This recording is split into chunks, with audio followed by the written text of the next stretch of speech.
Part 4. Thought Contagion. One of the most striking instances of the power of the radioactivity of thought, and of the inductive action of thought, is found in that class of phenomena which has been called thought contagion or mental epidemics. As these terms indicate, in this class of phenomena there is a spreading of thought influence and a liability to catch the spirit of the general thought wave which is spreading itself over a group of people, a community, a nation, or even over the civilized world as a whole. In its simplest form, thought contagion is found in cases in which groups or congregations of individuals are moved by a common impulse, the latter being originally imparted by some individuals of strong emotional tendencies in the crowd, and then rapidly spreading from one to another of the crowd until nearly everyone in the group or crowd has caught the feeling and its accompanying impulse. This class of phenomena, in its simplest phases, is illustrated by the rapid spread of emotional excitement among an audience or congregation under the influence of a magnetic orator,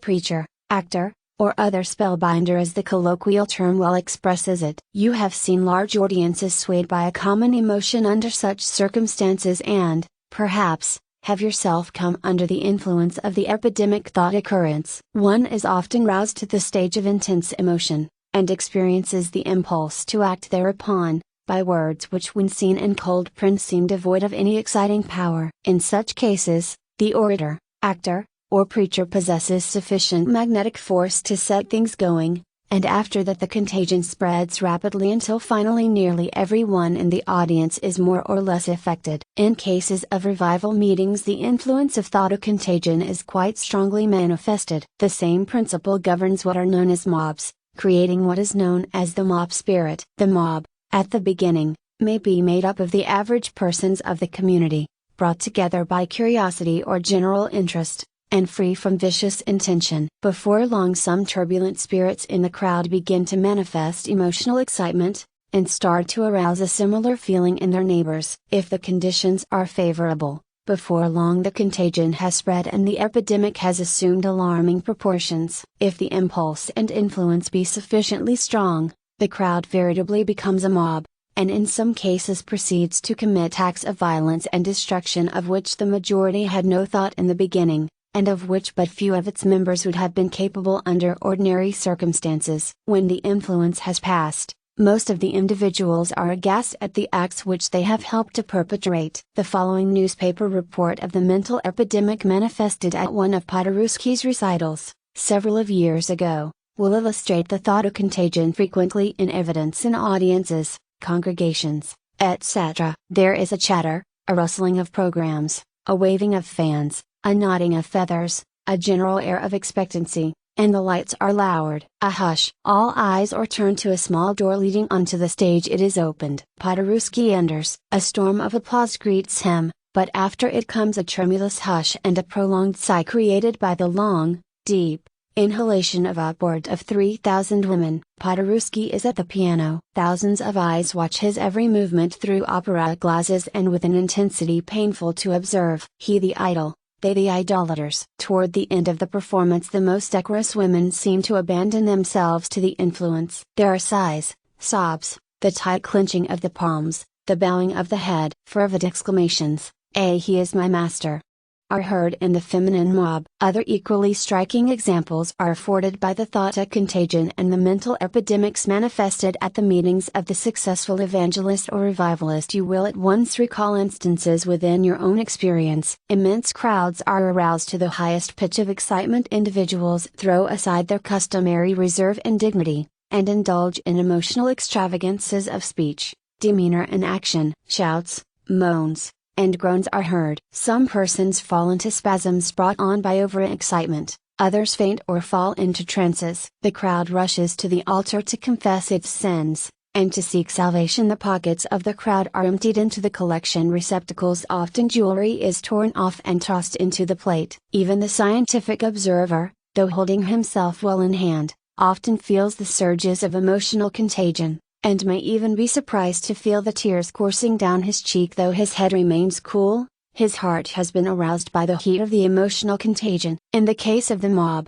a similar psychological background exists. Siddis describes as follows a crowd being infected by the mob contagion, when the preacher, the politician, the stump orator, the ringleader, The hero gains the ear of the crowd, an ominous silence sets in, a silence frequently characterized as awful. The crowd is in a state of overstrained expectation with suspended breath. It watches the hero or the interesting, all-absorbing object. Disturbing impressions are excluded, put down, driven away by main force. So great is the silence induced in the fascinated crowd, that very frequently the buzzing of a fly, or even the drop of a pen, can be distinctly heard. All interfering impressions and ideas are inhibited. The crowd is entranced, and rapidly merges into the MOBA state. Tolstoy, in his War and Peace, pictures the mental condition of a crowd which was rapidly being transformed into an entranced mob. The crowd remained silent, and pressed on one another closer and closer. To bear the pressure of one another, to breathe in this stifling, contagious atmosphere, not to have the power to stir, and to expect something unknown, incomprehensible, and terrible, became intolerable. Those who were in the front, who saw and heard everything that took place, all those stood with eyes full of fright, widely dilated, with open mouths and straining their whole strength, they kept on their backs the pressure of those behind them. Siddhis, in the following striking passages, cleverly pictures the effect of mental suggestion upon an entranced crowd rapidly sinking to the mob state. The suggestion given to the entranced crowd by the A-master spreads like wildfire. The given suggestion reverberates from individual to individual, gathers strength, and becomes so overwhelming as to drive the crowd into a fury of activity, into a frenzy of excitement. As the suggestions are taken by the mob and executed, the wave of excitement rises higher and higher. Each fulfilled suggestion increases the emotion of the mob in volume and intensity. Each new attack is followed by a more violent paroxysm of furious demoniac frenzy. The mob is like an avalanche. The more it rolls, the more menacing and dangerous it grows. The suggestion is given by the hero, by the ringleader, by the master of the moment, is taken up by the crowd and is reflected and reverberated from man to man, until every soul is dizzied and every person is stunned. In the entranced crowd, in the mob, everyone influences and is influenced in his turn. Everyone suggests and is suggested to, and the surging billow of suggestion swells and rises until it reaches a formidable height. Thought contagion. The mob energy grows faster than the increase in numbers. The mob spirit grows and expands with each human increment. Like a cannibal, it feeds on human beings. The mob has a self of its own. The personal self is suppressed, swallowed up by it, so much so that when the latter comes once more to the light of day, it is frequently horrified at the work, the crime that the mob self has committed. Once the mob self is generated, or truer to say, brought to the surface, it possesses a strong attractive power and a great capacity for assimilation. It attracts fresh individuals, breaks down their personal life, and quickly assimilates them. The assimilated individual expresses nothing but the energy suggestion, the will of the entranced crowd. He enters fully into the spirit of the mob. The extreme impulsiveness of the mob self is notorious. No sooner is a suggestion accepted, no matter how criminal, how inhuman it might be, than it is immediately realized, unless another suggestion more in accord with the general nature of suggestions in which the mob itself was trained, interferes and deflects the energy of the mob in another direction. Cases are of record in which individuals who plunged into the midst of an excited mob with the full purpose of counteracting its purposes, were themselves overcome by the contagion and fell in with the actions of the mob, although the latter were directly opposed to their normal feelings, convictions and interests. A Russian writer cites an instance in which a soldier bitterly denounced the mob which was beating to death his old commander, who, he said, had been like a father to him. Being urged to help the man who had befriended him, he rushed into the crowd with that avowed purpose. A few minutes later he was discovered beating the old commander with a club, like the rest of the crowd. Being reproached, he said, "He was indeed like a father to me, but in such a time, when all the rest strike him, why should I keep quiet?" Jews have been caught in anti-Jewish crowds, and vice versa, the individual being carried away by the thought epidemic. Almost incredible instances are recorded concerning the influence of thought contagion leading to the participation of persons in mob movements directed against their own kindred class, sect, or faith. Another form of thought contagion, or of mental epidemics, is the condition of panic or stampede manifested by crowds, communities, and even entire countries at many times in history. There have been many instances of the rapid and widespread of popular fear of the coming of the end of the world. It would seem that at least once in every generation a panic or craze of this kind breaks out. Someone starts the rumor that the world is coming to an end on such and such a day, the condition of the popular mind being propitious. The rumor is taken up and accepted by many, and before long reaches the degree of thought contagion or mental epidemic. Before the inevitable subsidence, thousands are affected, and in many cases deplorable results arise: insanity, suicides through fear, neglect of financial interests, breaking up of families, destruction or disposal of goods and property. All these are incidents of this form of thought contagion. Similar mental epidemics arise from the appearance of comets, accompanied by dire prophecies, the appearances of plagues of various kinds, the rumors of financial calamities about to overtake the country, and similar prophecies or promises of evil. In short, it seems that under certain general psychological conditions, arising from a number of favoring causes, it is possible that a panicky condition, or a general stampede, may be started from the simplest beginnings and by reason of the most irrational ideas. Like a herd of frightened cattle or horses, like a crowd of sheep, like a flock of chickens, the great masses of people catch the contagion, take fright, work themselves into a state of panic, and away they go in a wild stampede, all without valid reasons or sufficient motives. In the same way,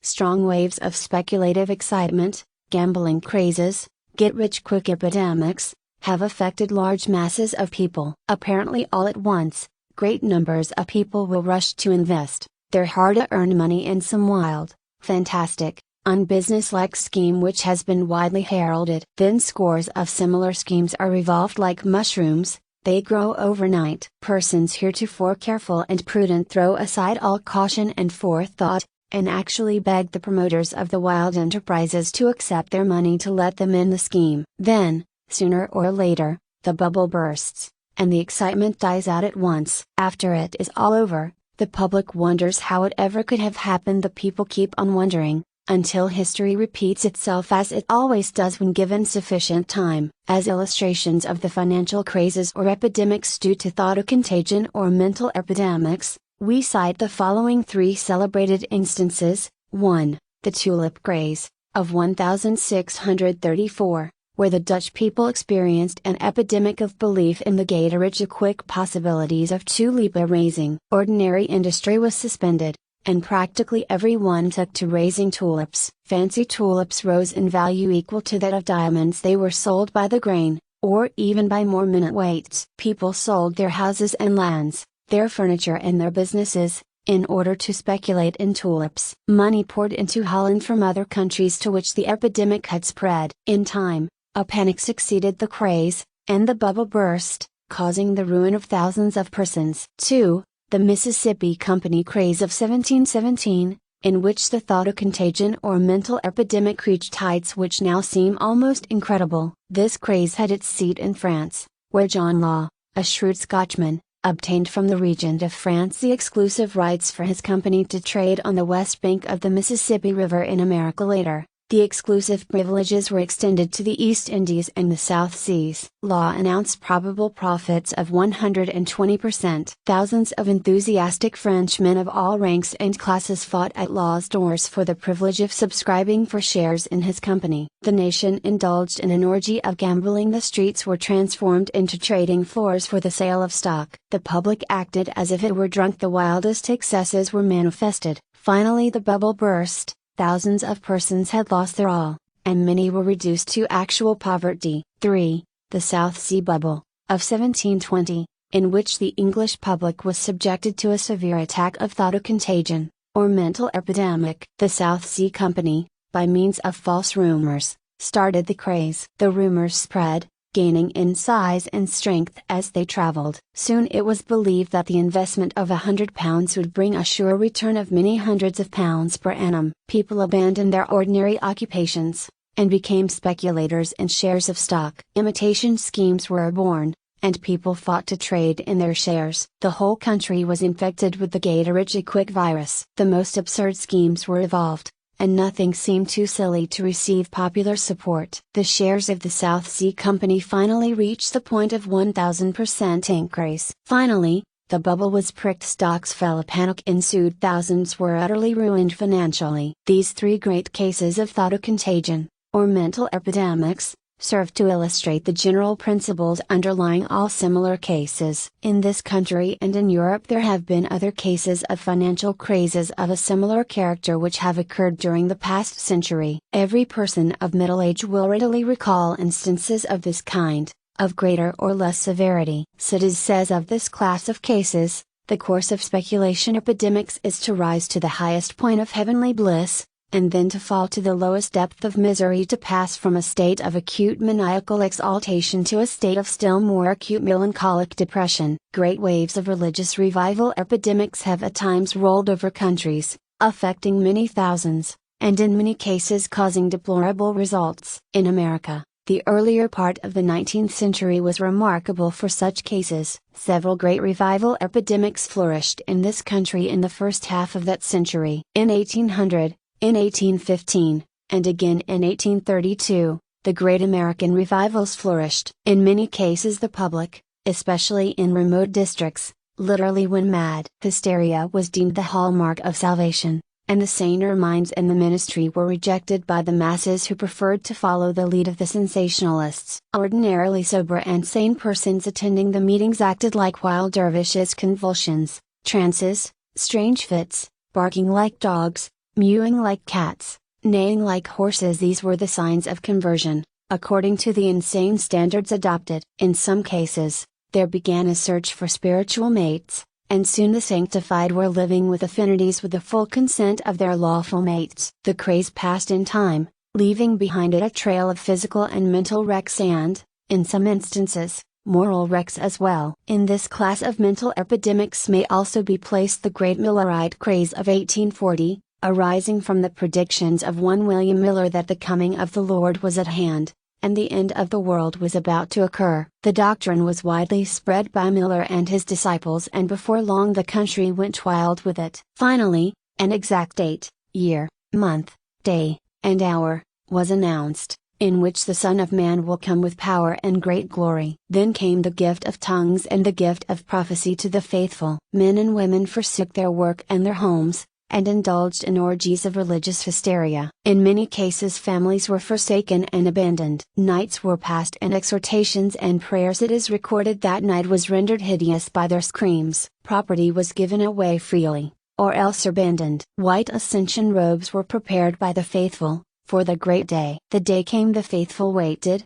some even ascending trees in order to be the first to ascend to heaven. Nothing happened. Great discouragement was manifested by the many who were ruined. A mistake in dates was announced, and a new date fixed. Many accepted this change, and the program was repeated. In 1844 the second prediction failed, and the craze was over, leaving behind the usual trail of wrecked minds and bodies. Students of history are familiar with the celebrated mental epidemics of older times. The Crusades epidemic carried men and women, and finally even young children, toward the Holy Land in order to rescue the Holy Sepulchre. Thousands upon thousands died on the journey, others were captured and sold as slaves. The final crusade was composed entirely of young children, boys and girls, many of whom met with terrible fates. Then came the flagellant craze, in which thousands of men and women, often almost or entirely nude, marched the streets, scourging themselves with leather thongs until the blood flowed freely. Then came the dancing mania, in which men and women, boys and girls, danced the streets in an ecstatic mental state. Then came the several Messiah epidemics among the Jews, in which the wildest excitement prevailed and almost insane excesses were manifested. Then came the successive waves of witchcraft crazes, in which many thousands of innocent persons were adjudged to be witches or possessed of the devil, and accordingly hanged or burned at the stake. The story is a pitiful one. When reason forsakes her throne, chaos reigns. With the increase of public knowledge, and the spread of popular education, The character of these mental epidemics has changed, but the principle remains the same. One needs but to consider the many crazes and mental epidemics occurring during the period of his own experience in order to appreciate the fact that the principle is still operative. Even within the past 25 years, the world has experienced many cases of religious epidemics, financial crazes, the rise and fall of many strange fads, isms,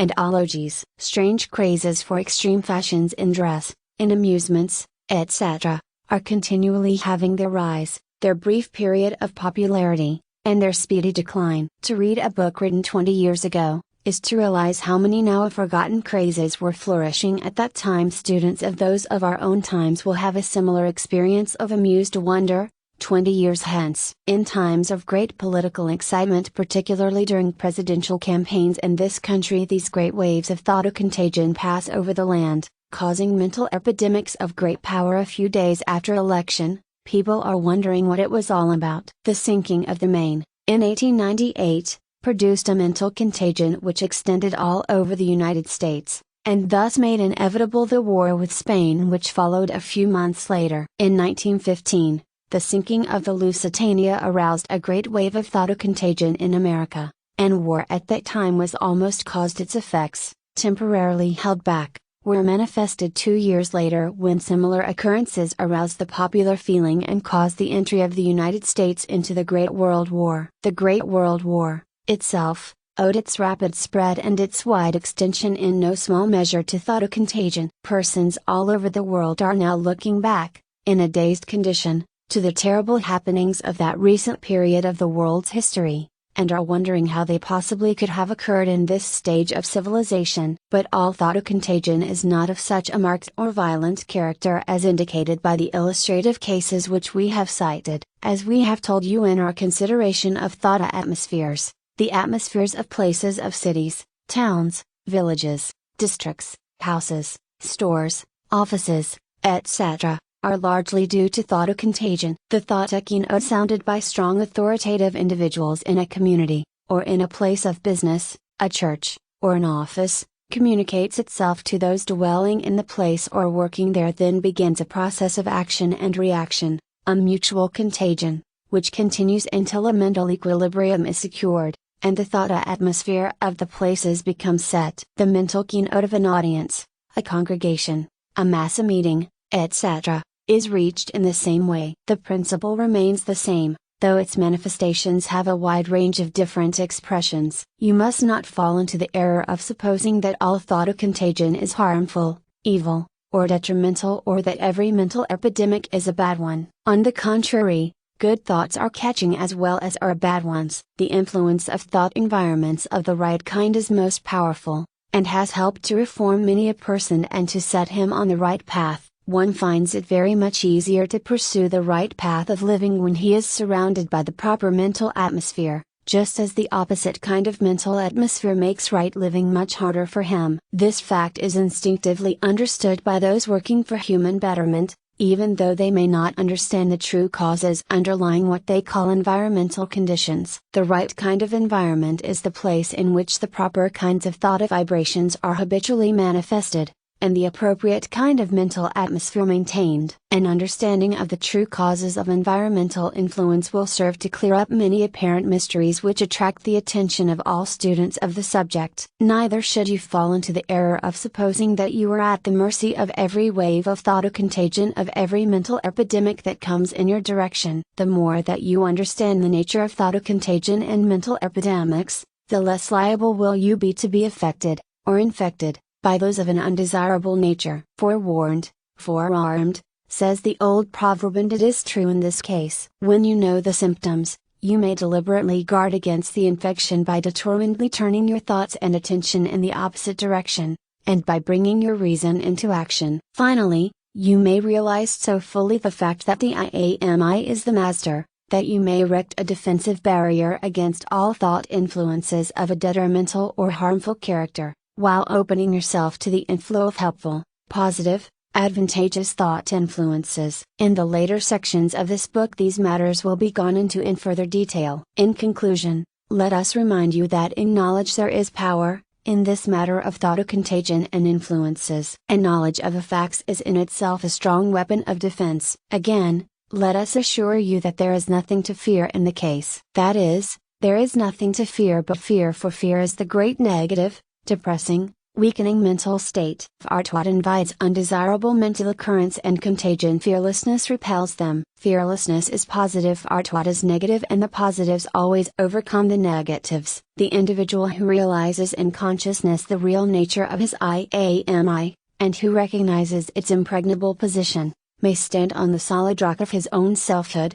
which is grounded on the base of all power, and from that point may defy the winds of negative thought influences, and the waves of popular mental epidemics which sweep away the resting places of those who have built upon the sands of the superficial personality. Your real self is a mighty fortress, of the gates of which you alone hold the key. Nothing can enter its walls, unless you give it permission.